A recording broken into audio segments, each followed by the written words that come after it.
kita memperjuangkannya bersama. Ada yang mencoba membela, langsung diintimidasi, Ibu.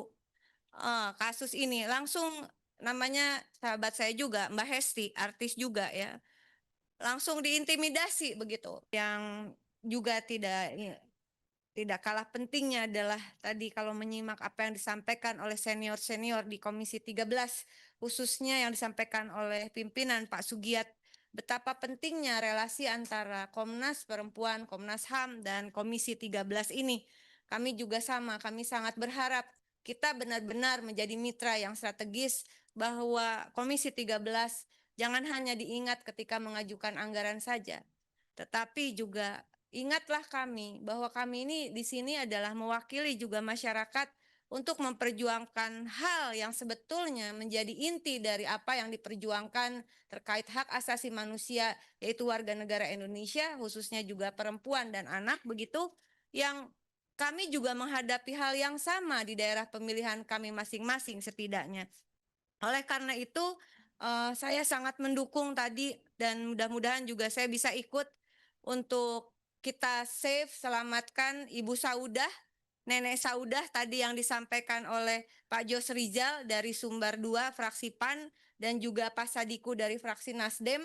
Rasanya hal-hal seperti ini, anggaran itu bisa kita tambah asal kita bermitra strategis ya untuk menyelesaikan kasus-kasus seperti ini. Saya rasa Mas Willy ini adalah sahabat saya lama ketika kami jadi aktivis, juga teman-teman yang di depan ini adalah senior-senior saya dalam memperjuangkan HAM di Indonesia. Nah, yang berikutnya adalah izin saya ingin menyampaikan dari apa yang tadi disampaikan oleh para senior di Komisi 13. Menurut keyakinan konstitusional saya, bukan menurut keyakinan saya saja. Menurut keyakinan konstitusional saya adalah apa yang menjadi tugas Komnas HAM dan juga Komnas Perempuan tidak terlepas dari hak asasi manusia yang bernama warga negara Indonesia yang telah diatur oleh konstitusi, yaitu konstitusi kita mengingatkan bahwa hak-hak dasar mandatori konstitusi bagi setiap warga negara adalah terpenuhinya hak atas, pertama, sandang, pangan, dan papan, kedua, pendidikan dan kebudayaan, ketiga, kesehatan, pekerjaan, dan jaminan sosial, keempat, kehidupan sosial, perlindungan hukum dan HAM, yang kelima, infrastruktur dan lingkungan hidup yang baik, aman, dan nyaman. Inilah hak-hak dasar, hak asasi warga negara Indonesia yang disebut dengan HAM. Marilah kita bekerja dalam konteks tersebut, sehingga tadi kasus-kasus yang disampaikan oleh senior-senior saya di Komisi 13 tentu adalah kasus-kasus yang konstitusional harus kita perjuangkan bersama. Nah, terakhir, saya ingin menyampaikan satu kasus yang penting juga adalah terkait, ini sedang ramai kasusnya di media sosial. Media sosial saat ini adalah media juga untuk menyampaikan isu-isu penting, tadi dikatakan no viral no justice, atau saya menyebutnya viral for justice begitu. Dan di Komisi 13 ini kemarin saya sudah minta izin ketika rapat bersifat terbuka, maka saya diperkenankan juga untuk live, dan mudah-mudahan live ini juga memberi support kepada Komisi 13 yang saya yakin dari tadi teman-teman luar biasa memperjuangkan banyak isu tentang HAM. Kasus yang sedang ramai di media sosial adalah child grooming. Ya, child grooming ini adalah sesuatu yang dalam tanda kutip tabu bagi Indonesia selama ini. Tetapi ada seorang perempuan yang bernama Aurelie Moremans yang mengeluarkan buku e-book secara gratis begitu, yang berjudul Broken Strings, Fragments of a Stolen Youth, bagaimana masa mudanya dihancurkan bukan hanya dirampas. Dan ini adalah memoir yang terindikasi merupakan kisah hidup yang nyata begitu. Dan ini bisa terjadi pada siapa saja, juga kepada anak-anak kita. Ketika negara diam, ketika kita yang ada di dalam posisi harusnya bersuara, harusnya memberikan proteksi, kita diam. Saya belum mendengar ada suara dari Komnas HAM dan Komnas Perempuan secara utuh, secara serius terhadap kasus ini. Ini bukan masalah yang saya kira sudah menjadi perhatian internasional.